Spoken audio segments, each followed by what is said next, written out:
Hello, everyone. Great to be back at this event. It's been now a number of years. Had the pleasure of seeing many faces here. Excited to go through the presentation today.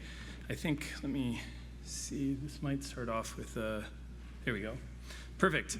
So I'm Erik Haines. I head up the Qsight division at Guidepoint, Qsight, and really been fortunate enough to see this industry really evolve and change over the past few years. And so hope today, I've learned so much just being in the audience from all of you. So hopefully I can give some of that back with the presentation today.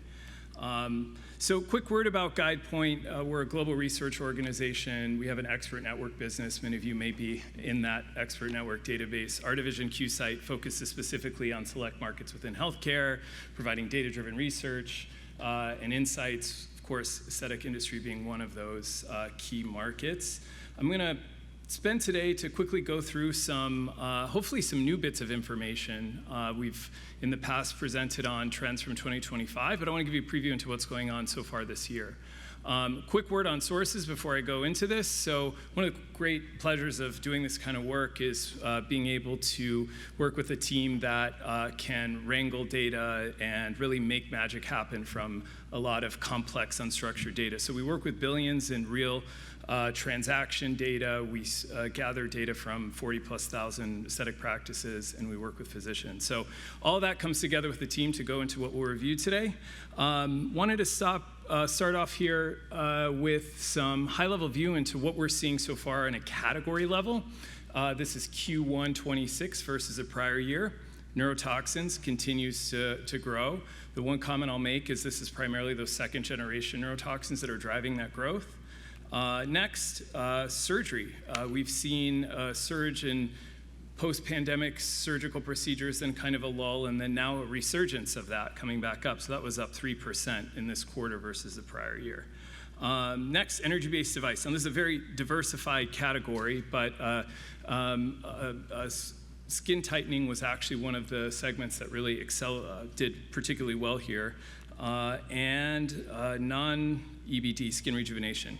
The story in this one is really microneedling. Microneedling that we've seen in the data has been up 30+% in terms of patient spend and demand in the quarter versus prior year. So on the flip side, some areas that kind of fell back a bit, that's on the weight loss side. It's interesting looking back at some of the stuff we put out in prior years to see this huge weight loss trend. Now, the comment I'll make here is this is in practice. This is patients that go into their practice and spend a weight loss. This is not weight loss overall, right? So that's a key distinction in that. I'm going to talk a little bit more about that because I know it's a controversial point in a bit. Dermal fillers also down, although the big star here is that we're just looking at this data with our team, millennials and Gen Z were actually had an increase for the first time in many years in HA fillers, just as recently as the past few months. I know I don't have a ton of time here, so I'm going to run through some stuff. Couple metrics here that we looked at versus 2021, new patients and patient retention. We're seeing that number decline in terms of new patients. So this is the average aesthetic practice. What % of patients are new to that practice and how that's changed? Likewise with patient retention, that's improved a bit. Overall, opportunities for sure for practices. This is sort of that average practice across the US, but important dynamic that we'll continue to track. Here, actually, let me go to this one. So this looks at the different spend profile of patients in aesthetic practices from 2021 through to most recent trailing 12 months. And you can see how the market's been shifting, right? In terms of spend, there are areas, of course, weight loss is that segment. So while I did say it declined, it's still significant source of practice revenue, even through most recently with the regulatory environment evolving. Next, kind of aligned with the panel heard earlier, Gen Z, are they a client patient type that you want? Well, we're going to look into that a little bit here.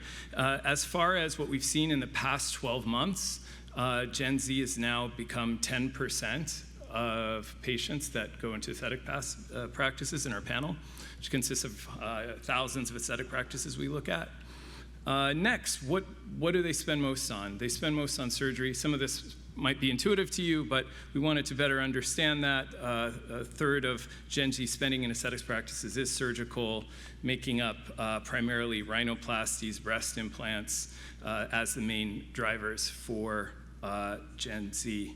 Now, also here, in terms of retention and spend, right, looking at these metrics, they are harder to retain and they don't spend as much. And this is non-surgical spending, by the way. So yes, they're a growing force, but I think that comment earlier about like, hey, is this the kind of, I mean, eventually it's gonna be unavoidable, but just some interesting metrics in terms of different spend trajectories. Okay, weight loss here. Don't have a lot of time, but I want to go into this because I know this is key. So as I mentioned before, right, this is in-practice spending for weight loss, and you can see how this trend evolves over time. And also there'll be a QR code at the end for a copy of the deck too, so just I'm going to zip through it, but you'll be able to see it there.